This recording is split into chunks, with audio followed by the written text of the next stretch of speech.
Señor. Estamos delante de ti. Agradecemos, Señor, este tiempo que tú nos regalas. Gracias por la vida de cada uno de mis hermanos que está conectado, Señor, a través de este medio.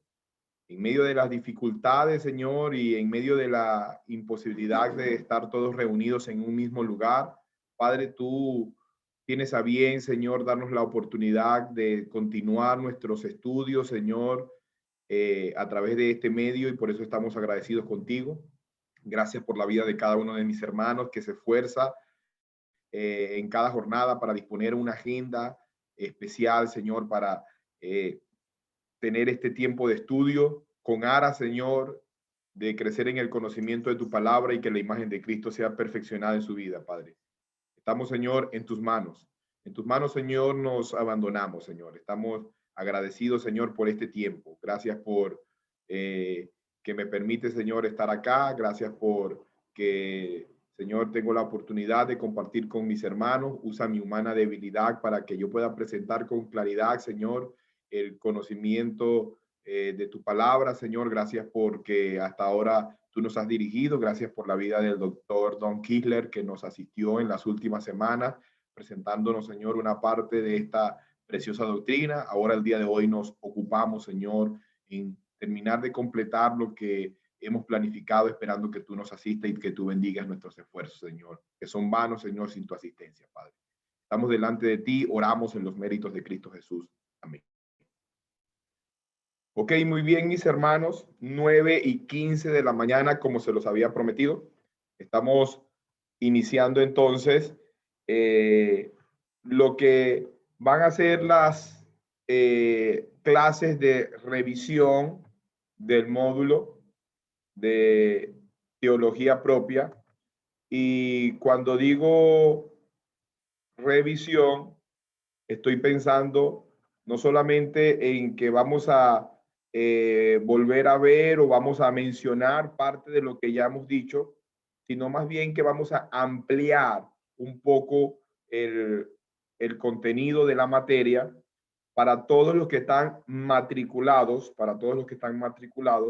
deben haberles llegado por el grupo de WhatsApp, por su correo electrónico o por alguno de los medios disponibles de comunicación, debe haberles llegado un documento en el cual se les muestra cuál es el contenido que se espera que nosotros podamos compartir en este curso. Este curso fue preparado para el seminario por nuestro hermano y amigo, el doctor Alexander Mercado, que en una oportunidad ya impartió acá en Venezuela el curso de teología propia. Entonces, en este momento nosotros hemos tenido la oportunidad durante 2 sábados y por un periodo más o menos de unas 15 horas compartir unas clases con el doctor Don Kisler, que es el profesor de planta para esta materia del seminario. Él viaja por lo menos 1 o 2 veces al año a la ciudad de Medellín, en Colombia, para impartir este módulo, pero en vista de las dificultades que actualmente estamos afrontando con el tema de la pandemia y todo lo relacionado con ella, el seminario optó porque los profesores no vayan al seminario, sino que precisamente puedan tener la oportunidad de compartir en las diferentes sedes los módulos que se están impartiendo. En este caso, bueno, nosotros hemos sido beneficiados con la oportunidad de escuchar a hombres de la talla de Don Kisler por este medio, dada la situación precisamente de que estamos imposibilitados para tenerles físicamente. Entonces, quiero que revisemos rápidamente, si usted tiene allí en sus apuntes, tiene lo que es el contenido de la materia. Hemos dicho entonces que la materia de teología propia tiene como fundamento estudiar la doctrina del ser de Dios. La doctrina del ser de Dios. Y en ella encontramos temas relacionados como la idea de Dios, la posibilidad de conocerles, sus atributos y, por supuesto, tenemos que apuntar a la relación que cada estudiante tiene con él, que cada persona, perdón, cada individuo tiene con él. Entonces, la idea de estudiar la doctrina de Dios es precisamente fundamentar el resto de los conocimientos teológicos en lo que Dios nos revela acerca de sí mismo. En la propuesta para este curso que nos da nuestro hermano Alexander Mercado, él propone una lista de temas que hayan de desarrollarse. Específicamente hace una división de 8 temas y él habla en primer lugar de que debemos hablar acerca de la idea de Dios o el origen de la idea de Dios en un sentido. Luego habla de los conceptos que se han definido en el sentido del conocimiento de Dios y el anticonocimiento de Dios o el desconocimiento de Dios, teísmo y antiteísmo. Luego de eso nos habla del conocimiento de Dios y de nosotros mismos. En un cuarto lugar nos habla del carácter de Dios expresado en las Escrituras a través de sus nombres. Luego de eso propone que estudiemos los atributos de Dios, primera parte y segunda parte. Y finalmente nos habla del modo de la existencia de Dios.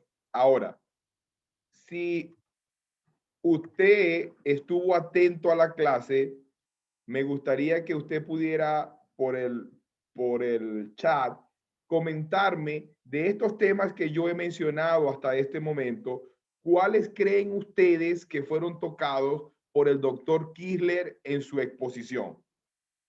Nombré una serie de temáticas y quiero ver si su mente está tan aguda como para diferenciar de estos contenidos cuáles fueron los que enfocó el doctor Kisler.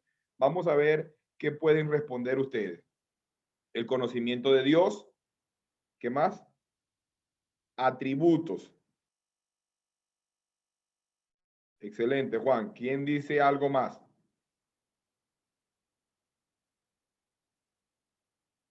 Ok. Los atributos, exactamente. El doctor Kisler enfoca su exposición de la doctrina del ser de Dios específicamente bajo 2 encabezados principales y de allí se derivan el resto. Él habla acerca de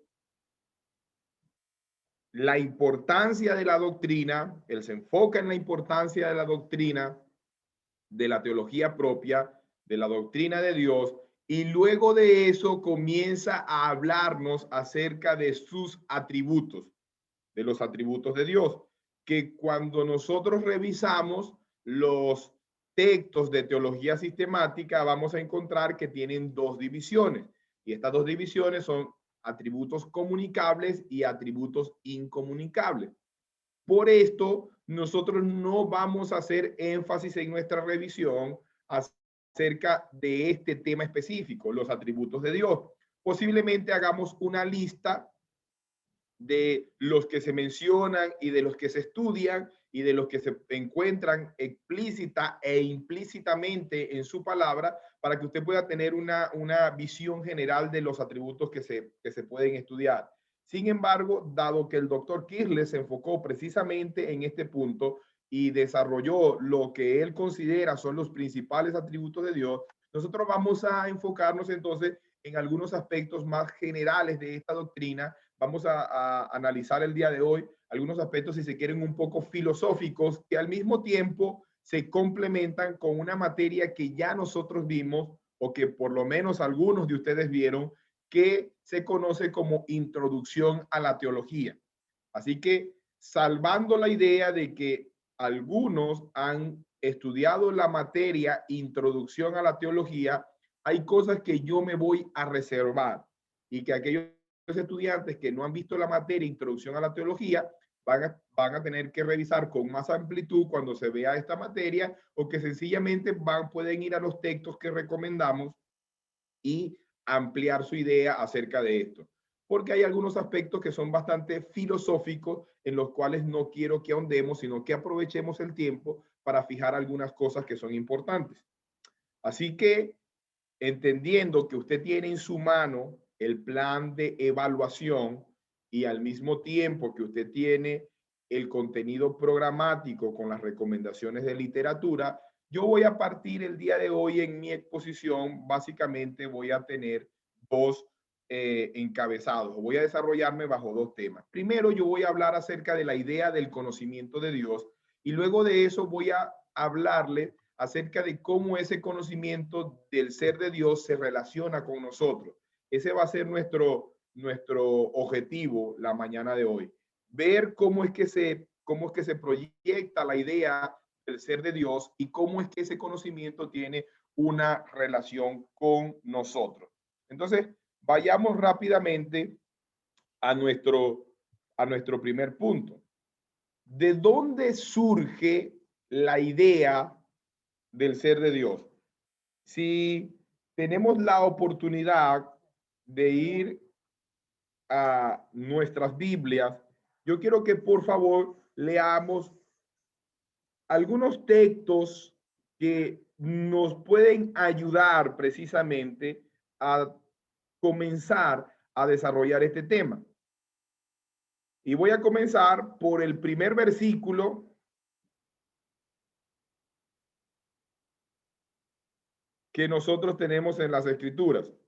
¿Cuál es el primer versículo de las Escrituras? Ayúdenme. Génesis 1:1.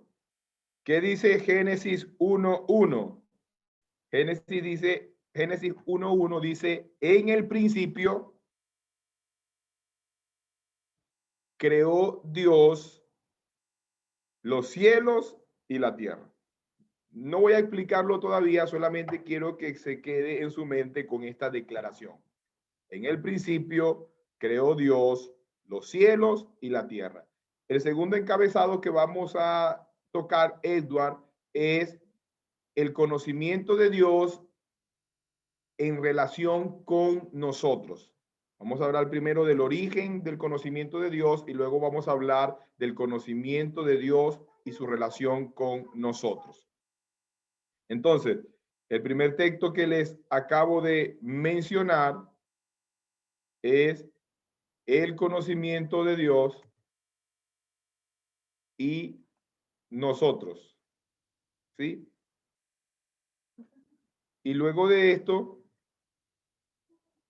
el primer texto es Génesis 1:1 y que habla precisamente de en el principio creó Dios los cielos y la tierra. Luego quiero que vaya a Romanos capítulo 1, versículo 18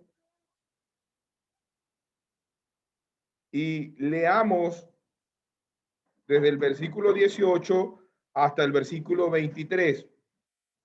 Porque la ira de Dios se revela desde el cielo contra toda impiedad e injusticia de los hombres que detienen con injusticia la verdad. Porque lo que de Dios se conoce les es manifiesto, pues Dios se lo manifestó. Porque las cosas invisibles de Él, su eterno poder y deidad, se hacen claramente visibles desde la creación del mundo, siendo entendidas por medio de las cosas hechas, de modo que no tienen excusa. Pues habiendo conocido a Dios, no le glorificaron como a Dios, ni le dieron gracia, sino que se envanecieron en sus razonamientos y su necio corazón fue entenebrecido. Profesando ser sabios, se hicieron necios y cambiaron la gloria del Dios incorruptible en semejanza de imagen de hombre corruptible, de aves, de cuadrúpedos y de reptiles. Ok. Y finalmente vamos a leer Juan capítulo 4, versículo 24. Juan capítulo 4, versículo 24. ¿Qué dice Juan 4:24? Dice,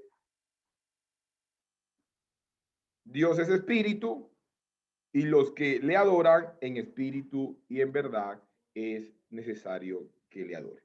Entonces, antes de ir específicamente a lo que estos textos mencionan acerca de Dios, tenemos que observar, en primer lugar, según lo que vimos en Génesis capítulo 1, versículo 1, que Dios no pretende convencer a los hombres de su existencia. ¿Qué dice Génesis 1:1? En el principio creó Dios los cielos y la tierra. Si usted profundiza en cuanto a los temas de esta declaración, usted se va a poder dar cuenta de que Dios no está explicando su origen. Dios no nos dice qué estaba haciendo él antes de lo que allí en Génesis se nombra como el principio.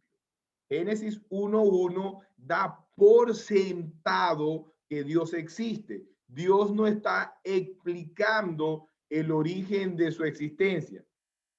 Él no quiere convencer a los hombres acerca de esto.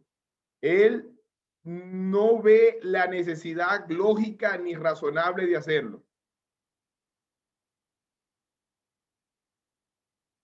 Dios sencillamente presenta la idea de su existencia y la obligación del hombre a creer en esto y vivir de acuerdo a esto. Cuando filosóficamente se hace la pregunta, ¿cuál es el origen de la idea de Dios?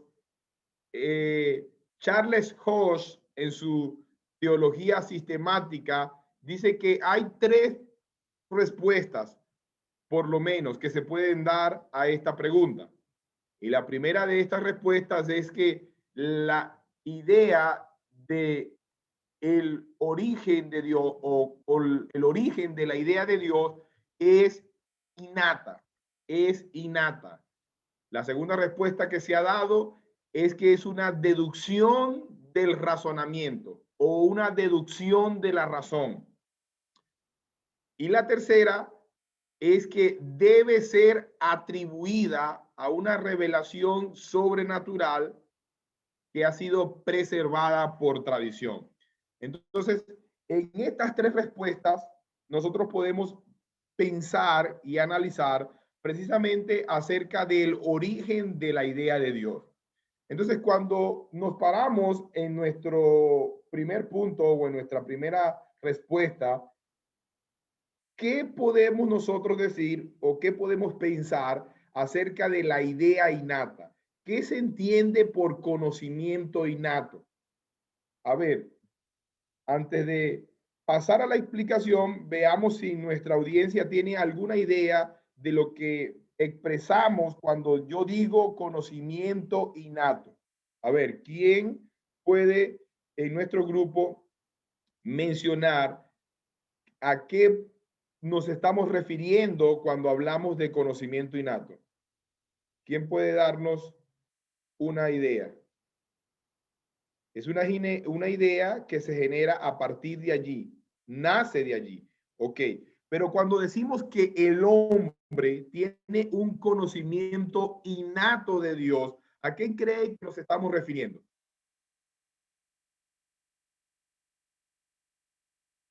Ok, viene con nosotros desde el nacimiento. Vamos a partir de ese punto. Viene con nosotros desde el nacimiento. No es exactamente lo que nosotros pudiéramos decir, porque claro está que cuando nosotros vemos a un bebé, nosotros no podemos afirmar que este bebé tiene una claridad o un entendimiento acerca del conocimiento de Dios, pero hay algo que precisamente sí podemos afirmar, es que el conocimiento de Dios está ligado a la naturaleza del hombre. Entonces, cuando hablamos de conocimiento innato, se entiende de esto, según Hoss, que debe estar relacionado con nuestra constitución como seres sensibles, racionales y morales. Eso quiere decir que ese conocimiento innato no es algo que venga de afuera, sino es algo que está dentro de nosotros. Estas percepciones innatas son llamadas intuiciones o verdades primarias, leyes de la creencia, conocimiento o ideas que están relacionadas con nuestra naturaleza. Así lo expresa Charles Hoss. El doctor Alexander Mercado, refiriéndose a este punto, dice, el hombre, desde el momento en el que fue creado, de manera innata, es decir, de manera natural o ligado a su naturaleza, sabía que era una creación de Dios.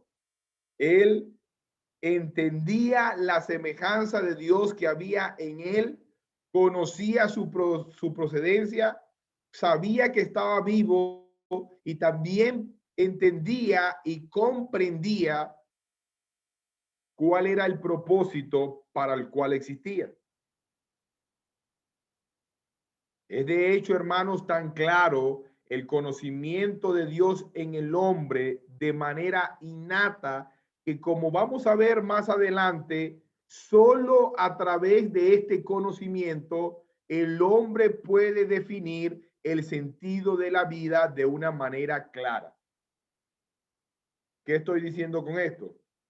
Si nosotros sacamos la idea de Dios y de este ser supremo, soberano y creador de todo cuanto existe, si nosotros sacamos esa idea de la vida del hombre, precisamente, hermanos, vamos a terminar quitando sentido a la existencia misma del hombre. ¿No se han hecho esa pregunta filosófica o no la han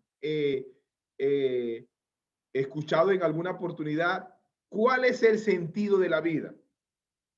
¿Cuál es el fin principal del hombre? Pregunta el Catecismo Menor de Westminster y el Catecismo de Londres de 1689. ¿Cuál es el fin principal del hombre? Bueno, a esa respuesta, muchas personas, queriendo desligarse de la idea de Dios, dan respuestas equivocadas. ¿Y qué es lo que conseguimos? Precisamente conseguimos un vacío y nos encontramos con una gran dificultad. De hecho, el catecismo responde que el fin principal del hombre es glorificar a Dios y disfrutar de él para siempre. Así que, fuera del origen de la existencia de Dios como algo innato dentro de nosotros, el hombre no tiene capacidad de definir ni siquiera la esencia de su existencia misma. Entonces, la doctrina del conocimiento innato o de esas verdades intuitivas, como le dije al principio, no implica que los niños nacen ejercitando ese conocimiento consciente. Más bien estamos hablando de que esta idea está ligada precisamente a la esencia de la creación del hombre.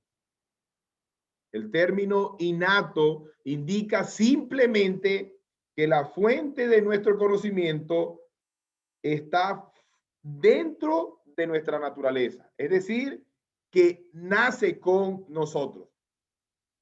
Entonces, cuando decimos que la idea del origen del ser de Dios es innata al hombre, estamos diciendo que esta idea está relacionada con la naturaleza misma del hombre. De hecho, hermanos, la naturaleza del hombre es dependiente de la existencia del ser de Dios y de esta idea dentro de él. Tenemos que decir entonces que todo lo que significa este concepto es que la mente está constituida, dice Hosch, de tal manera que percibe determinadas cosas como ciertas, sin prueba y sin instrucción. Estas instituciones pertenecen a los varios departamentos de los sentidos del entendimiento y nuestra naturaleza moral. Entonces, cuando hablamos de algo innato, estamos hablando de algo que está dentro de nosotros. Estamos hablando de una convicción que no se basa en la experiencia, porque la experiencia es necesariamente limitada y la convicción no es meramente que cada efecto que nosotros u otras personas hayan tenido en relación con una causa. Cuando hablamos entonces de un conocimiento innato, estamos hablando de que pertenece a la naturaleza misma de las cosas y no puede ser un efecto, sino una causa adecuada dentro de cada uno de los seres. Eso es precisamente lo que afirma el doctor Hosch con respecto a este tema. Entonces estamos hablando, hermanos, o apuntalando el concepto acerca del conocimiento innato de Dios en el hombre. Es una verdad que es evidente. Es una verdad evidente por sí misma para la mente. Pero eso no significa al mismo tiempo que sea evidente y clara para todas las mentes. Porque hay quienes, a pesar de esta realidad, pueden, entre comillas, negar el concepto de Dios. Ahora, permítanme, por favor, que les haga un ejercicio filosófico porque tenemos que aceptar que hay personas que pueden negarse a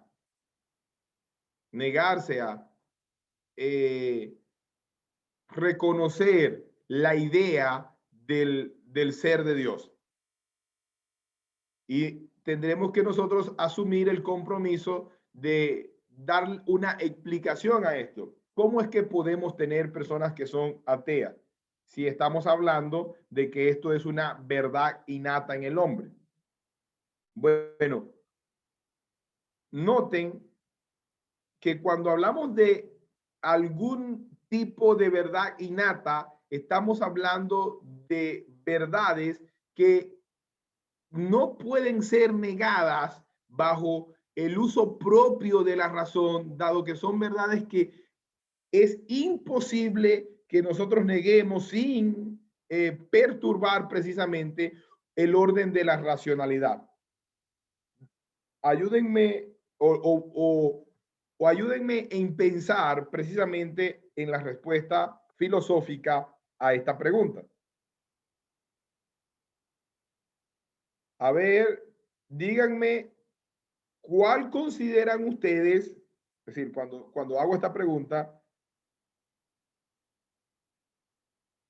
de manera consciente, díganme si ustedes no razonan de manera inmediata que no hay forma de negar una verdad como esta. La suma, la parte, perdón, de una cosa siempre es menor al todo. Es decir, si yo tomo una parte de algo, tengo que aceptar que la parte de ese algo es más pequeña que el todo completo. Es decir, no necesitamos pruebas acerca de eso. Si yo tengo algo que es un todo y a ese todo le saco una parte, yo siempre voy a considerar que la parte es menor al todo. No necesito pruebas matemáticas para afirmar eso. Vean una verdad más específica. La distancia más corta entre dos puntos, ¿cuál es? Una recta. Es decir, la distancia más corta que existe entre dos puntos es una recta. ¿Necesita usted una prueba científica para declarar que esa verdad es ciertísima y que no puede ser alterada? Es decir, cualquier camino que usted escoja, siempre va a ser más largo que la recta que une a dos puntos. Ese tipo de verdades se encuentran dentro de la clasificación de estas verdades que no pueden ser negadas de ningún tipo, de ninguna manera. Ahora, cuando hablamos acerca de la verdad del ser de Dios y de la existencia de Dios, entonces podemos afirmar que hay personas que pueden rehusar, ¿sí?, aceptar esta verdad.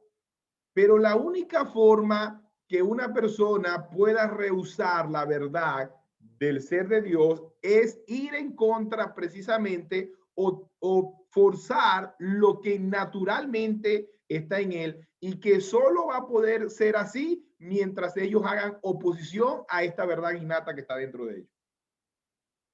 Alguien ponía este ejemplo. Si usted tiene un péndulo, es decir, algo que cuelga, veamos si me sirve aquí con mi tapaboca, la ubicación de un péndulo que cuelga sobre la tierra siempre va a ser perpendicular a la misma. Imagínense que esto es un péndulo, algo que se mueve. Si él no está bajo el efecto de una fuerza, siempre va a ser perpendicular. Ahora, este péndulo puede estar en una ubicación que no sea perpendicular a la tierra, pero necesita una fuerza que lo mantenga en esa posición, porque inmediatamente que la fuerza es retirada, el péndulo va a volver a su forma perpendicular a la tierra. Es decir, que aunque es cierto que esto puede estar en esta posición, necesita una fuerza que lo mantenga en esta posición, porque es ciertísimo que en una vez que la fuerza sea retirada, el péndulo volverá a su posición de ser perpendicular a el eje horizontal de la Tierra. Entonces, ¿qué pasa? Cuando nosotros decimos que puede haber personas, y de hecho existen personas que se niegan a aceptar el conocimiento de Dios, lo hacen ejerciendo una fuerza contraria a la idea innata que está dentro de ellos. Por eso podemos nosotros entonces entender que aunque es cierto que puede que haya hombres que no creen en la existencia de Dios, ellos están atentando contra una verdad intuitiva que está dentro de ellos. Tienen que ejercer una fuerza contraria a esa verdad innata que yace dentro de ellos. Y aunque la tendencia en nuestro tiempo es hacer de la existencia de Dios una cuestión puramente intuitiva, no podemos nosotros dejar de afirmar que aunque es una cuestión meramente intuitiva, que aunque es una cuestión innata que está dentro de nosotros, también al mismo tiempo nosotros podemos afirmar que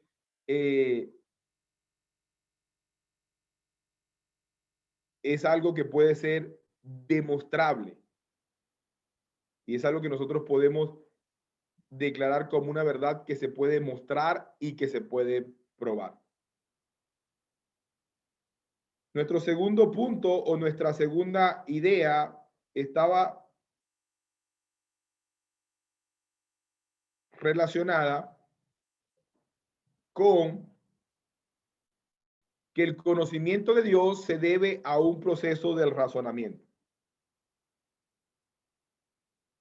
Aquellos que no están dispuestos a admitir que la idea de Dios es innata a la constitución misma del hombre, entonces generalmente presentan la idea que la idea de Dios es una deducción necesaria de la razón o al menos que se da bajo un proceso del ejercicio de la razón.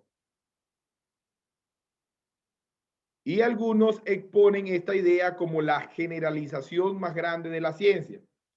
Ellos concluyen que no podemos decir que la idea de Dios es innata, pero sí podemos decir que en el ejercicio de la razón, entonces nosotros podemos llegar al conocimiento de Dios. Y tengo que expresar o tengo que decir que aunque nosotros aceptamos que bajo el ejercicio de la razón, nosotros llegamos al entendimiento, podemos llegar al conocimiento de Dios, este conocimiento de Dios siempre ha estado dentro de nosotros. Por ejemplo, hay muchas cosas que los niños y los analfabetos aprenden y que difícilmente pueden dejar de aprender y que no tienen que ser referidas precisamente a su constitución de la naturaleza. Es decir, que hay cosas que la gente aprende que llegan a ser entendidas a través de el proceso de una deducción natural. Así, la existencia de Dios se manifiesta de manera tan evidente que todo lo que hay dentro de nosotros y alrededor de nosotros, toda la existencia es tan natural y tan apropiada que nosotros necesariamente llegamos no solamente a tener esa idea dentro de nosotros, sino que nuestra idea innata es reforzada por todo lo que está a nuestro alrededor. Así que no podemos negar que nosotros tenemos un conocimiento de Dios innato y que al mismo tiempo el uso de nuestra razón no es que produce este conocimiento, sino que llega a ser llega a ser evidente que este conocimiento está dentro de nosotros. Como dijera René Descartes, hay dentro de nosotros un sentido del infinito que es vago y vacío hasta que se llena con Dios. Tenemos un conocimiento de nosotros mismos como seres espirituales y ese conocimiento que nosotros tenemos de nosotros mismos surge precisamente de la idea de Dios. Así que ciertamente podemos afirmar nuevamente que el origen de la idea de Dios está dentro de nosotros y al mismo tiempo que ese conocimiento de Dios que está dentro de nosotros llega más bien a reforzarse o a salir a la luz bajo el ejercicio del proceso del razonamiento. Yo afirmaría entonces que el conocimiento de Dios no se debe a un proceso de razonamiento, está dentro de nosotros de manera innata y se fortalece y sale a la luz precisamente bajo el ejercicio del razonamiento.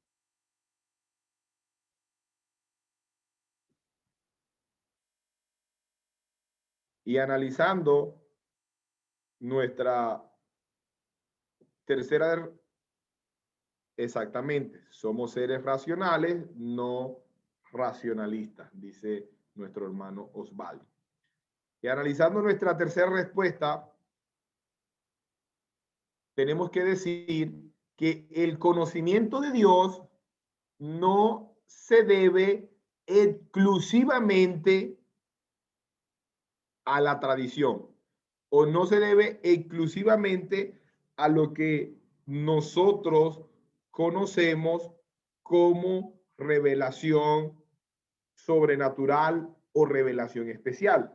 Y cuando decimos que no se debe exclusivamente, es porque ya nosotros hemos dicho anteriormente, y ya lo hemos afirmado, que hay un conocimiento de Dios dentro de nosotros que está relacionado de manera directa con nuestra naturaleza, y ese conocimiento de Dios que está dentro de nosotros y que está dentro de nuestra naturaleza sale a la luz, se pone en evidencia bajo el uso de la razón, pero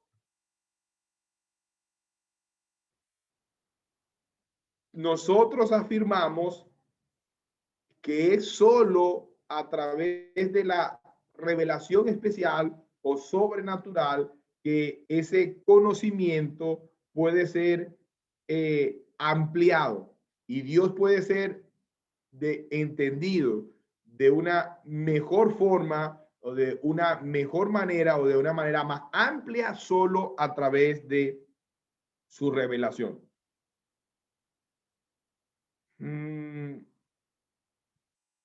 Ayúdenme a ver esto. Permítanme encontrar una forma adecuada de presentarlo en este momento. Ya hemos dicho que hay cosas y hay conocimientos que están precisamente relacionados con nuestra propia naturaleza, es decir, conocimientos innatos. Y hemos dicho que estos conocimientos innatos dentro de estos conocimientos innatos, o el principal de estos conocimientos que están dentro de nosotros, es precisamente la existencia de Dios y el conocimiento de Dios que está ligado a nuestra naturaleza. Siendo tan así que si nosotros desconectamos al hombre del conocimiento de Dios, prácticamente estamos desconectando lo que da sentido a la existencia del hombre. Así que todos los hombres, aún a pesar de la caída y a pesar del pecado, están sostenidos bajo la base de esta premisa fundamental: el conocimiento de Dios que yace dentro de ellos. Todos los hombres, como dice Romanos capítulo 1, versículo 18 en adelante, todos los hombres conocen a Dios, y esto es una verdad que no puede ser negada. Es decir, ningún hombre tiene excusa, porque ningún hombre puede afirmar de manera directa no conocer a Dios. Entonces, es cierto que hay un conocimiento de Dios en el hombre. Y es cierto al mismo tiempo que ese conocimiento de Dios en el hombre, que yace de manera innata ligado a su propia naturaleza, tiene expresiones elevadas cuando el hombre ejerce su capacidad racional. Cuando el hombre usa su razonamiento, entonces ese conocimiento innato siempre va a salir a la luz. Siempre va a estar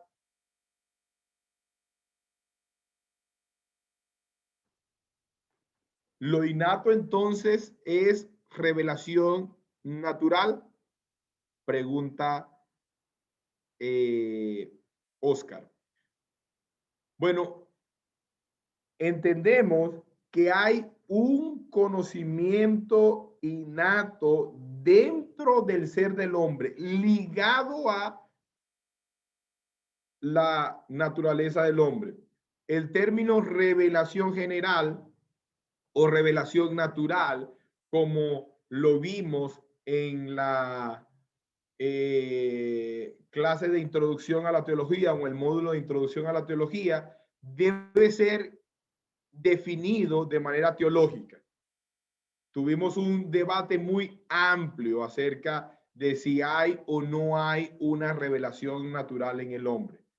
Y hay quienes afirman que sí, y hay quienes afirman que no, pero como lo dije en su momento, es una cuestión más bien semántica. Sí, por revelación natural entiendes, Oscar, que hay un conocimiento de Dios ligado a la naturaleza misma del hombre, yo voy a afirmar que sí. Ahora, si por revelación natural entiendes que todo el conocimiento que el hombre tiene está dentro de él, y que no hay otra forma que el hombre pueda conocer a Dios sino a través del o sino partiendo del conocimiento que está dentro de sí mismo, entonces yo respondo que no. Porque cuando hablamos de revelación natural, en el sentido amplio del concepto, no solamente hablamos de el conocimiento que yace dentro de nosotros y ligado a nuestra naturaleza, sino al mismo tiempo el conocimiento que Dios ha revelado en toda su creación, de él mismo. Esto es lo que afirma precisamente los salmos. Los cielos cuentan la gloria de Dios, y el firmamento anuncia las obras de sus manos. Esto precisamente está ligado a lo que se conoce como revelación natural. Para esto, les remito a los textos de Introducción a la Teología, la primera parte de Teología Sistemática de Charles Hodge, y las confesiones de Santo Tomás de Aquino, como lo vimos en su momento, que ha sido mal interpretado por algunos, o presentando presupuestos racionalistas por otros. Entonces, es un tema bastante amplio que tocamos en su momento, y que en este momento sencillamente vamos a dejar aquí. Luego, cuando continuamos diciendo, entonces, noten que, y entendamos esto, Dios no puede ser conocido a menos que él mismo se revele. Y como Dios no puede ser conocido a menos que él mismo se revele, entendemos que la fuente del conocimiento que el hombre tiene de Dios viene de Dios mismo, tanto en su conocimiento innato como en aquello a que Dios le ha placido revelar al hombre de manera sobrenatural. Y aunque el hombre puede llegar a un conocimiento de Dios y de hecho tiene un conocimiento general del ser de Dios, no es sino a través de la revelación sobrenatural de Dios para el hombre, la Biblia, que el hombre puede entender los planes especiales de salvación y de redención que Dios tiene. Por eso, como afirma alguien, el conocimiento que nosotros tenemos innato del ser de Dios, que no podemos negar, que no podemos sacar, es suficiente, como explica el apóstol Pablo, es suficiente para condenar al hombre. El hombre no tiene excusa por vivir una vida de rebeldía contra Dios y de las demandas que Dios le hace al hombre. Sin embargo, la salvación del hombre solo pasa por que el hombre reciba ese conocimiento especial y sobrenatural que Dios nos ha dado en su palabra. Esa es la verdad. Entonces, hemos respondido en este momento o hemos avanzado en este momento bajo la base de el origen precisamente de la idea de Dios. Vamos a hacer una pausa en este momento.